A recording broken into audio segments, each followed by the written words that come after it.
1. "There's a whale here to see you." The pale pink sunsuit covered Clarity held from neck to feet. Lighter than gossamer, it was akin to wearing a moderate blush. Photosensitive, it did what was necessary to allow the body to produce vitamin D, while simultaneously preventing the wearer's epidermis from burning. Brilliant as the work of any jeweler, the slender emerald coils of the dozing Alispinian minidrag, Scrap, lay draped around her neck. Though Flinx wore a similar suit for similar reasons, his was all but transparent. As his olive-hued skin was much darker than Clarity's, he required proportionately less protection from Cachalot's burning tropical sun. The bright yellow star beamed down through a smattering of scattered cumulus that hung like cotton in a baby blue sky.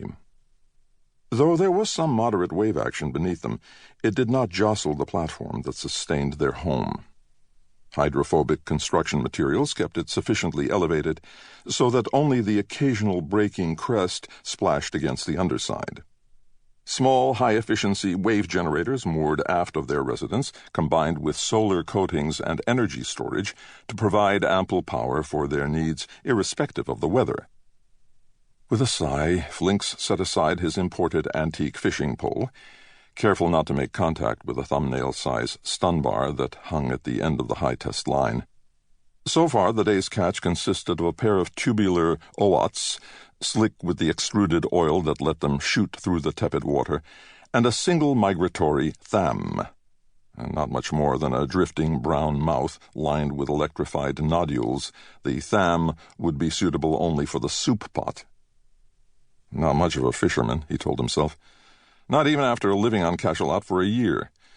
His risible efforts were a running joke among the local dolphins. A brilliant crimson, blue, and green shape spiraled down to wrap itself around the hoop mast that served as a wind stabilizer for the extended dwelling. Though Pip seemed far more at home on Cachalot than any human, the truth was that to survive here she needed something only humans could provide: a dry surface. Unlike many of the Terran snakes she so closely resembled, she was not a particularly good swimmer, and her formidable arsenal of corrosive neurotoxin was useless for defense underwater. It served superbly for bringing down native aerial life forms, however. Squinting at the mast, Flinx saw that she had caught a wisple.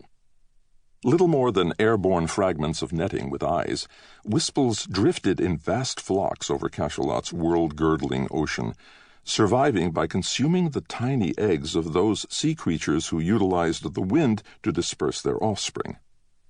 As he watched, she munched casually on the fragile meal, radiating contentment and not in the least distracted by the enormous gray shape that rose partially out of the water on the port side of the residence, scarcely an arm's length from her master.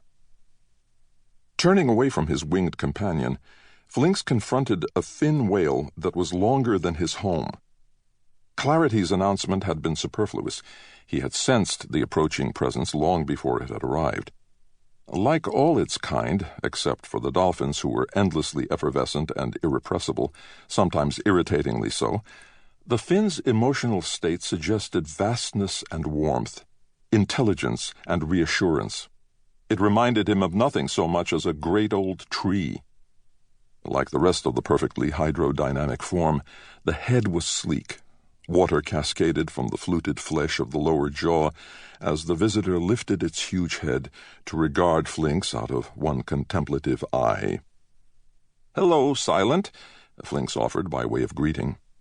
Silent, who wasn't as reticent as his name implied, replied in the profoundly deep basso of his kind.